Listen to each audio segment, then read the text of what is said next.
Hi,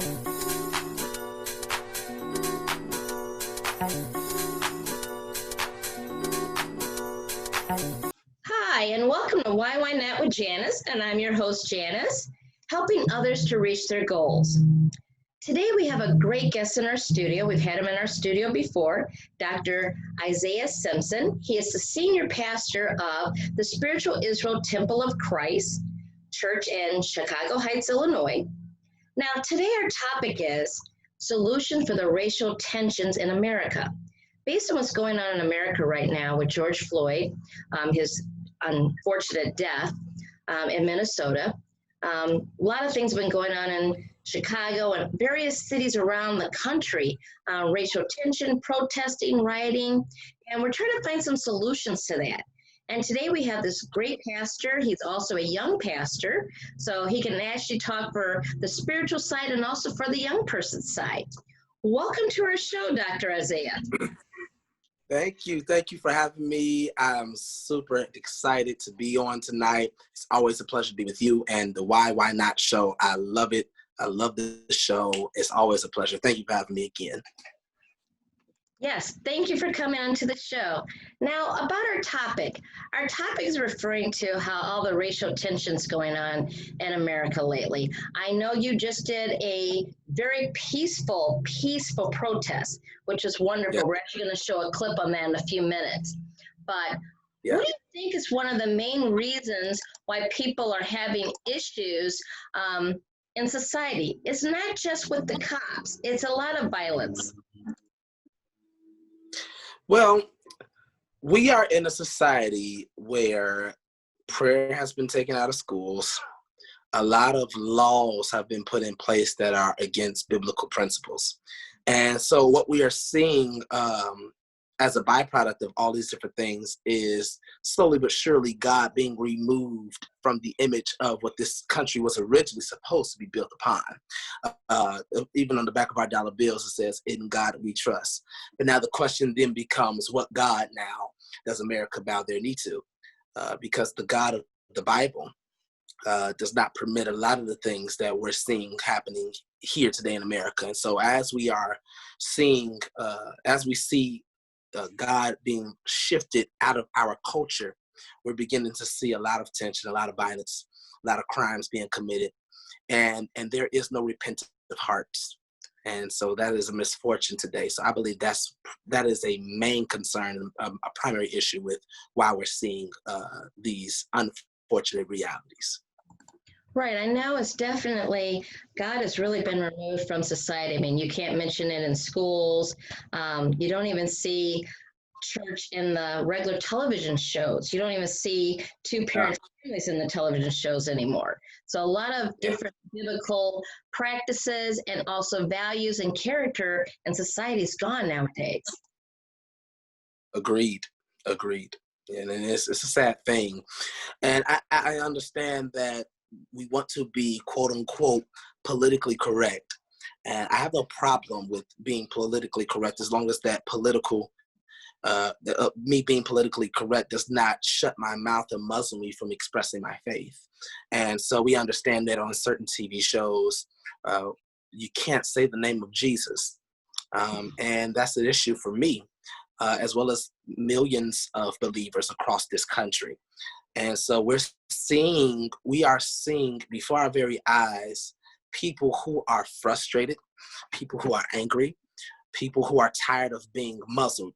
Just as the believer in Christ is tired of their mouths being muzzled, so are our young people. So is our Black and brown people. For years, for centuries, we've been muzzled. We've been quiet. We've been told that was centuries ago. Move on, let it go. But it's hard. And when I say it, that it refers to slavery. But the truth of the matter is that the results of slavery are still very alive for us. Mm-hmm. And so it is very unfair for one to say, let it go, move on. And that was centuries ago, because something that happened centuries ago that that we were brought here, our African brothers and sisters were brought here in the late 1500s, early 1600s, and we were kept slaves up into the 1800s. The 1800s was not that long ago. And so we're still seeing the results in the mentality, in the actions of our brothers and sisters. And so we see the violence, we see it, but we understand, and Dr.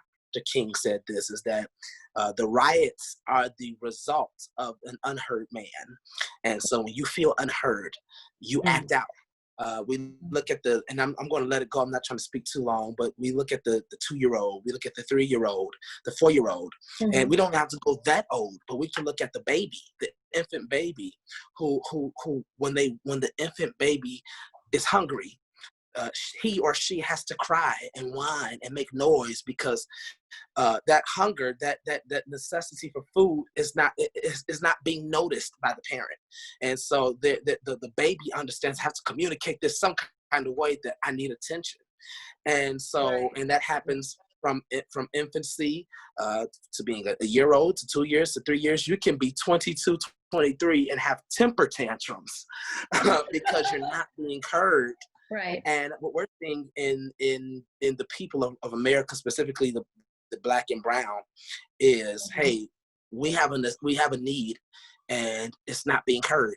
And so we're rioting, we're looting, and I don't excuse the looting. I think it's sad and it's shameful. But before we can offer a solution, we have to understand the root of the issue. Correct. Definitely the root of the issue.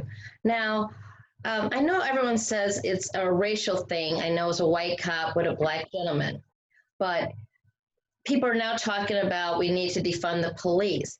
How about the 99% of police officers that aren't that way? And in my opinion, there really is a hard way. There's no way, in my opinion, that you can really filter these people out, these bad police officers, until the time occurs. You know, you go to interview, you don't go in the interview like, yeah, I can't wait till I beat up some people. You don't go in like that. You don't. You know, you're not going to tell. You know, there's no way to filter it out. You can't filter out the employee that, like what happened in Aurora a year or two ago, that went in and shot up his workers. You can't filter that out. It happens. So exactly. That is the problem with filtering out the police. But how do you deal with that you have that officer that's that way? I mean, I think it's love and God, but what is your idea on that? Well, I agree with you. Being a man of God, I believe it's God, love, all of that. And if we were to take that into principle, I would say that I first and foremost, I want to say that I definitely disagree with the idea of defunding police. As you said, not all police officers are bad. I live in Glenwood, and we have some pretty nice police officers in Glenwood. I pastor in Chicago Heights, and the police officers in Chicago Heights are very nice and very friendly. We have very great police officers in Glenwood, Chicago Heights, and in the Chicagoland area. You know, I'm sure across the country there are great police officers. In every organization, in every corporation, there's in any organized body, there's always bad apples. Right. And it's just the truth. In the school system, there are bad teachers. In the church, there are some bad Christians or some bad pastors. In the law enforcement, there are some bad cops. And in your grocery store, there's some bad shoppers. You know, so it's like, you know, some people don't want to pay for the product; they want to snatch and grab.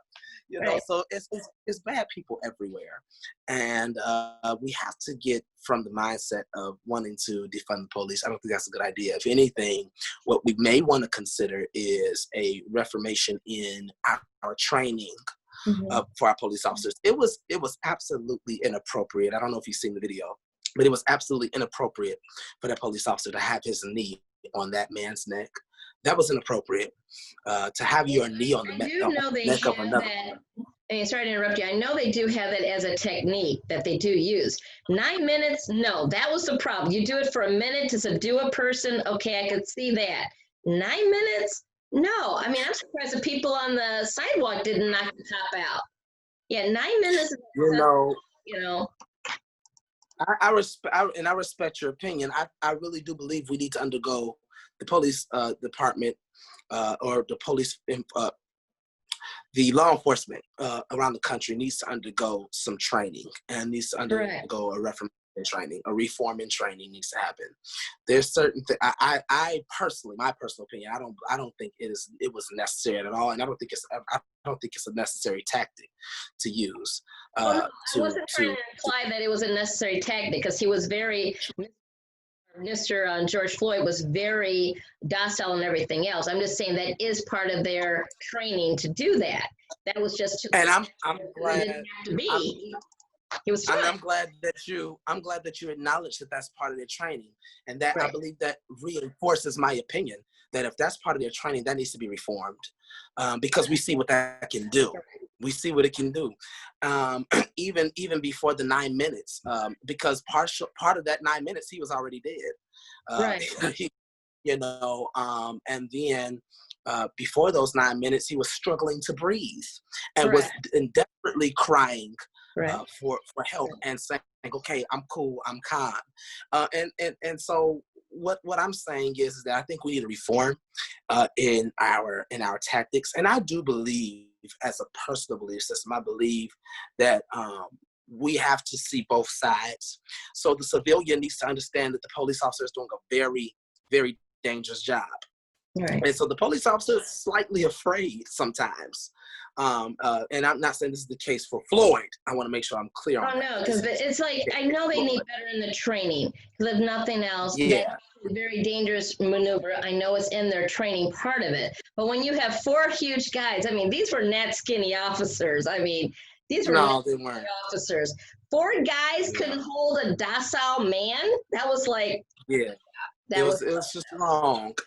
So the civilian needs to understand the dangerous sides of police officer and what the police officer undergoes mentally and emotionally, getting up every morning, possibly knowing that they may not come home that day. And then the police officer also needs to remember the personhood of the civilian that they're supposed to be protecting, even when you are restraining a civilian who is bringing danger, possibly. Not saying this is the case for Floyd. I'm talking about in any spectrum of being a police officer. When you are detaining or restraining a civilian for the protection of other civilians, you have to also remember that this person belongs to the community as well. They are civilians. They should be treated with respect. And so I think that what I really believe is that there should be a healthy conversation between civilians and police officers. And I think that would help a lot. Correct. No, I do agree with you on that there has to be some type of communication, maybe even a committee that when issues arise, like I know from brief information from the police officers on TV and what they disclose, this officer has had other issues. So typically it's also not a one-time happening case that this incident happens the first time that happened for the officer. And if it is, obviously there has to be a first time for everything. But when you get a second, a third, a fourth, there should be some type of checks and balances to tell you that that officer needs to be removed. He needs additional training. He needs a desk job. He needs a job as a clerk. I mean, he doesn't need something else to do. Right. Yeah, Walmart board reader. I don't know. I hear you. Okay. Sure. So now we have the racial tension that's going on in America. And there's a lot of young people, which I know is focused on young people. It wasn't just focused on African Americans or Hispanic Americans. It was on a lot of young people. How are young people feeling? So you're a pastor and you have a very wide congregation. You have young and old in your congregation. How are your young people actually feeling about this? Young people are very passionate, and I'm going to say something about our young people today. I believe it's Generation Y or Generation Z, can't remember. But the millennials and the generation following after millennials are very passionate and much more political in their youth than the past generations. There's a lot of passion and a lot of zeal. But you have to also remember that when there is zeal, with zeal, as our brother Paul tells us in Romans, has to also be knowledge. It's a dangerous thing to have zeal with no knowledge. Zeal without knowledge simply says that I'm super excited that I'm going to make a move without knowing all the ins and outs. And so when you have zeal with no knowledge, you make moves without thinking. And you don't want to be impulsive.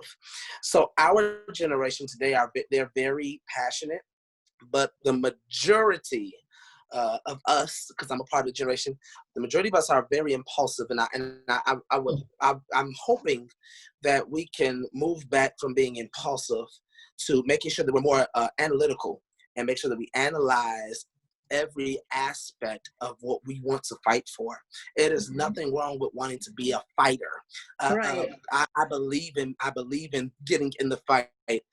As you know, and as many people have seen, and as we're getting ready to see in a moment, I've led protests. I've been in several demonstrations for equality and for justice. But I also, before leading those protests and those demonstrations, I made sure I did my research. And I think that, and it's what gives me a healthy balance. And I'm praying that our young people would be just as much as passionate, keep the passion, but be just as much as analytical, doing your research and really navigating yourself through the research and through documentation of what actually happens and what you're really fighting for, so that when you get out there and you do the speaking, or you're standing up and you're doing all of that, you know exactly what you're talking about with all the facts. Right, correct. Now, you just did the march on June 8th. Did you organize that, or did you go along with someone else or a couple other pastors in the group? So two friends of mine organized it. I led two marches on my own from our church, and other organizations and groups joined in with us. The particular group we're getting ready to show is a march that was organized by two friends of mine, Jordan Benavidez and Minister Charles DeLoach. We all went to high school together. We live amongst each other. All of us are part of the community of Chicago Heights. And they organized it and asked me to come and help lead. Okay. And when I first got the call, I was excited about it. And I told them I would come. I would definitely come. And so we marched from Bloom High School to City Hall. Okay. Well, let's take a moment out so we can watch the video. Pro-black. Pro-black. Pro-brown. Pro-brown. Does not mean. Does not mean. Anti-white. Anti-white. We love all people. We love all people. But we also for our people. But we also for our people. We love all people. We love all people. But we also for our people. But we also for our people. We love all people. We love all people. But we also for our people. But we also for our people. Pro-black. Pro-black. Does not mean. Does not mean. Anti-white. Anti-white. Pro-brown. Pro-brown. Does not mean. Does not mean. Anti-white. Anti-white. We are strong together. We are strong We are together. strong together. We are strong We together. are strong together. We are strong And together. we'll last forever. And we'll last We're forever. strong together. We are strong And together. we'll last forever. And we'll last We're forever. strong together. We're strong And together. we'll last forever. And we'll last forever. Knowledge that there's a wound. And so in order for us to get proper healing and become whole again, we have to first acknowledge that there is an issue. Which is why it's good to say that Black Lives Matter. It does not negate that all lives matter. But when we say that Black Lives Matter, what we're saying is that there is a particular issue with Black lives. And we have a particular situation with Black lives. And so right now our focus is Black and brown lives. Yes, I do agree that all lives matter, but when we are seeing Black, brown people constantly killed, constantly murdered in the streets, that is an issue. And it's time for us to stop covering up the wounds and put medicine to the wounds. Okay, welcome back. Hope everyone saw the video and they liked the video. Now, I also have a couple things I also asked you too. Now, you have a lot of young people in your church, correct? And we know about the racial tension that's going on. How do you think, and we talked about religion, how do you think the lack of God in the churches, God in the family, and the family values aren't there anymore, are affecting the young people? That is a very good Family, question. right? There's not two family in the house, two parents in the household. How's that affecting the family? That's a very good question. As a matter of fact, I just had a conversation with a friend of mine today, who I got a chance. Well, I got a chance to witness to him. Really, he's more of an associate, not necessarily a friend. I got a chance to really actually form a relationship with him today. We've always seen each other, always been around each other, and finally, we were put in a position where we actually had to speak to each other, have a full conversation. He said, man, I always knew there was something special about you, but I didn't know you were a pastor. And he began to pour out and tell me his life experiences, even his experiences growing up in church. And this is a young man who did not grow up with his mother, a young man who does not know his father. I believe he was raised by his grandparents or his uncle. I cannot remember what he told me, but went to church, and even when he went to church, he enjoyed church. And then as the church grew and got bigger, the sermons became less about God and became more about money. Mm-hmm. And we began to speak. And as we spoke, and I spoke with him, it enlightened me that our young people, and not just young people, but all people, young and older, everyone has a hunger to know God. Everyone has a hunger to have their soul fed. And so everybody searches for God in their own individual way. And specifically for our young people, they're turning the effect of not having certain parents in the household and going to church and not going to church, it has taken a great effect on our young people. And so now we have young people who are very confused about what they believe. This is a very popular thing now. I believe in vibes, and I believe in good energy and bad energy. And so that's popular now. Burning sage is popular now. All these different things, being spiritual, not religious, is popular now. And so we're seeing we're seeing a migration of our young people from systematic religion or organized religion to a more loosely spiritual body. And so my attitude is that we have to go back to the basics, as I would like to say. And what I mean by that is we have to start off with what we were taught coming up.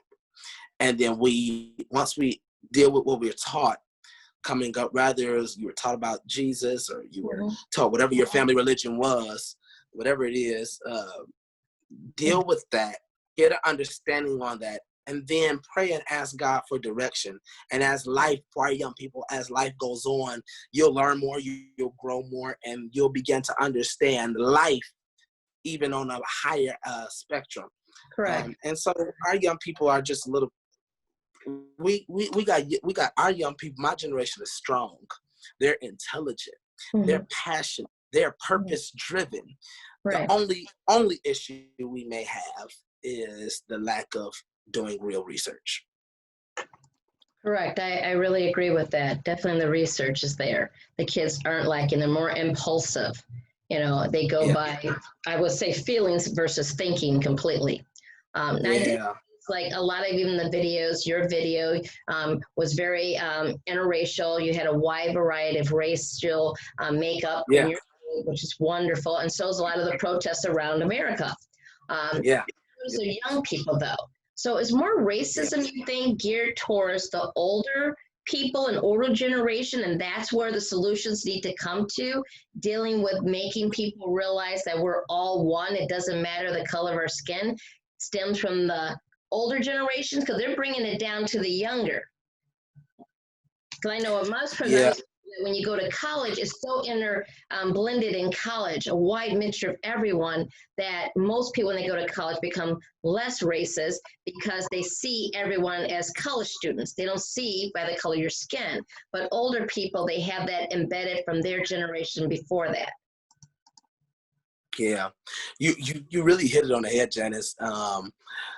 A lot of our ideologies, our beliefs, are stemmed from what we were taught in our households, and they become generational.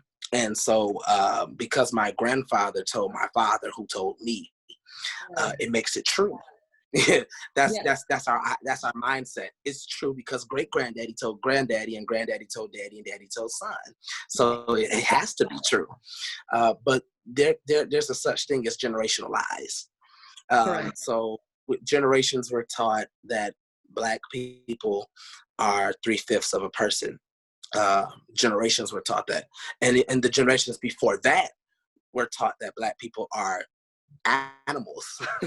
Not even one percentage of a person, but we were strictly just animals. And so, and that lasts generations. So information passes down, and it falls down. And so, yes, if we want to change a generation, if we want to deal with racism, it would definitely start with this generation. Honestly, I don't believe it would start. I believe it could get to. I can believe it can reach the older people, but it's going to start with the generation of today. It's going to start with them because the generation of today is so outspoken and so, again, passionate and driven, purpose driven, that they don't have a problem telling their parents, hey, maybe you were wrong. Hey, maybe what I taught wasn't totally right. And here's another avenue that I want to show you. And I thank God for the parents of this generation, because the parents of this generation are willing to listen for the most part. And so this becomes a situation where the child teaches the parent. And that is the natural order of things. I want to say this to the viewers, that do not think that is not the natural order of things. It is the natural order of things that the parents teach the child, and then eventually the child, who is no longer a child, teaches the parents. Just as the parents raise and take care of the children, and then when the children get grown and the parents become elderly, the children who are now adults take care of their parents. That God has a beautiful way of switching roles so that there is a full 360 degree of understanding. And so I believe that is going to happen in our conversation of racism with the generations. Correct. I wholeheartedly agree. Well said. Definitely. Definitely it's the generation, and the young people have to teach the old people. We need to break that generational curses. It's generational curses, actually. It is. So we need to break that. And hopefully some of the solutions is the younger people protesting, showing verbal, nice protesting, not looting and violence, but nice protesting. We're also upset about more than just the racial tension, but equality in jobs, equality in going to college, equality for more than just police brutality. Even in the streets, that gang against gang violence, that could stop. We need to break these generational curses that are over America and over our young people and over elderly. We have a few minutes left on the show. If you want to give us a couple pointers real quick, we have probably about 2 minutes left or so, about a minute and a half actually. Just give us what you think, sum it up, that we can help the solution. Sure. Let me try to run through this as quickly as I can.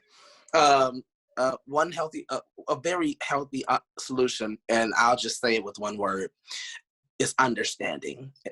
And I have to add this extra word in it. With understanding comes patience. Understanding, what I mean by that is the black people, our Black brothers and sisters, have to take the time to listen to the white people. And the white brothers and sisters have to take the time to listen to the Black people. Because we both have realities. Both of us have realities. And if we don't listen and gain an understanding, we'll forever war with each other because we won't understand each other's stories. There are a lot of Caucasian people who are not racist, who may have even been taught racism, but grew up rebelling against the idea of racism, and we have a lot of Black people who, grew up in tough households, who grew up in what we call ghetto environments, who are very well educated, who are well spoken, and who handle their business very well. And so we have to get rid of some of these social lies that we have, and myths that we have with each other, that all white people are racist and that all Black people are ghetto thugs, because it's not, Right. neither is true. And if we can have that understanding, I think we'll be better off. Correct. Definitely. Definitely. Well, we're almost out of time. And yeah, I do believe in that. We need to break those stereotypes totally. My name is, thank you very much, Dr. Simpson, for coming out. Thank you. And people can check you out. We're going to have your website information and your Please. information. They want to come and want to see one of your sermons soon. Now that COVID-19, things are being lifted. Once Yes. again, the topic was Solution for Racial Tension in America. And thank you very much for watching, and have a lovely evening. Good night.